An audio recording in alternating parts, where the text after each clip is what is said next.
A very comprehensive profile of his life. Can you give us a thumbnail sketch of who Page was, where he was born, and the trajectory his life took? Well, he was born in Colorado. His mother died at a relatively early age. His father remarried. We talked to his stepmother yesterday, and she explained that by all accounts he had a very normal upbringing, loved to fish, loved to hunt, doing just typical growing up things, young kids kinds of things. Left though and went through a series of years where not much was happening, quite frankly, and then, as you reported, joined the Army in 1992 and was served until 1998. I think it's notable that he served for a time at Fort Bragg, which during that particular time there was a great deal of white supremacist activity both on the base and off. We don't know that he was directly connected to it, but we do know that he was certainly exposed to it. He was in psychological operations, PSYOPs, at both Bliss and Bragg. Yeah, I have to say that that's a bit of a head scratcher. My understanding of that particular kind of discipline is it's sophisticated. No one that we've talked to said, in fact, expressed surprise that he had been in that program. We talked to a psychiatrist who said that's like going from the lobby to the 20th floor very quickly. So that's somewhat of a surprise, but apparently that did not last long. He also did some other jobs in the military, including repairing missiles. So he was exposed to a wide variety of tasks in the Army, but that work in PSYOPs is still a bit of a mystery to all of us.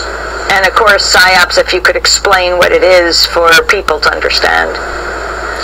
Well, it's the use and dissemination of information for strategic purposes.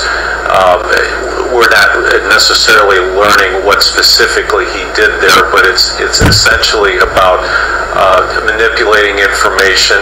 One might call it propaganda, though maybe that's a stretch, but certainly it's a way of conveying information to the strategic benefit of your side. And how come he was forced out of the military? What happened? Well, in your opening there, you mentioned that he had been excused or let out because of misconduct. I would only point out that's what people have told us. There is no specific paperwork or any kind of confirmation of that, but certainly people told us that who served with him at the time that he was a Nazi sympathizer. He was insubordinate in many cases. He was given what they call the general discharge, which is different than an honorable discharge and certainly different than a dishonorable discharge, and was told he could not re-enlist.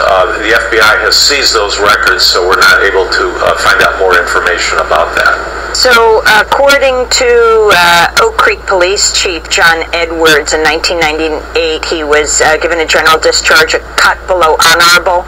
And then, Don Walker, talk about where he went from there, coming out of the military, some 14 years ago. Well, an assortment of jobs, as you reported, truck driving jobs. He lived in North Carolina. We believe he lived in Colorado. And then more recently showed up in the Milwaukee area. We're not quite certain why he did that, but moved to a suburb not all that far from the Sikh temple where the attacks occurred.